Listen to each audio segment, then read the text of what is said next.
In this video, we'll look at how to calculate the mean when there's weighted data. And this should be a familiar scenario. It's weighted data, which are marks. The weights are given on the left side of the page. The knowledge and understanding is out of 21%. The applications out of 17.5%. The tips are out of 17.5%. That's thinking, inquiring, problem solving. The communications out of 14%. And the exam and the summative are worth 30%.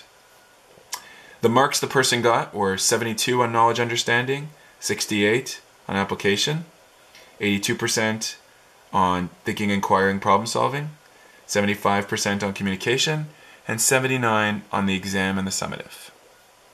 So, let's enter the data first. 72, 68, 82, 75, and 79. And I'm going to do sums over here. That's what this last row is for. Now they're weightings. You can do the weightings as percentages or as decimals. I'm going to make these decimals by dividing by 100. The weight of the KU is 0.21. The weight of the application is 0.175. The weight of the tips is 0.175. The weight of the communication is 0.14. And the weight of the exam and summative is 30. So I should sum up all the weightings. And normally, the weightings don't add to 100, but with marks they usually do. So let's check, just to be sure. But you should always check what's 0.21 plus 0.175 plus 0.175 plus 0.14 plus 0.3, and you get exactly 1, or 100 if it were percentages. So the sum of the weights is 1. But please check, there are lots of questions I'm going to give you where the sum of the weights is not 1, and you have to add up all the weights. In the last column, we want to calculate what's the weight times x. So we go 72 times 21, which means 15.12. That means you got 15.12 of these 21 marks for KU. Let's look at the other ones. 0.175 times 68. And you get 11.9 of these 17.5 marks. 0.175 times 82. And you get 14.35 of these marks.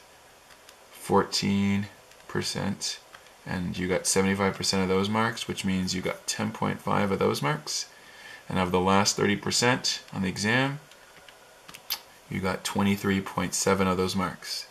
So the total of your weighted marks is, let's add them all up, 15.12 plus 11.9 plus 14.35 plus 10.5 plus 23.7 is 75.57. So what's going to be our mean? Our mean is just the sum of the weights times the x's divided by the sum of the weights. And again, most of the time the sum of the weights won't be 1, but it is in this case. But you should still show this work to show that the average this person got was 75.57. In other words, we've calculated the mean for weighted data by first writing the data, then writing the data's weight, either as a percent or a decimal, and then multiplying the data times the weight, adding all those up, and dividing the sum of the weights times the data divided by the sum of the weights. That's how to calculate the mean for weighted data.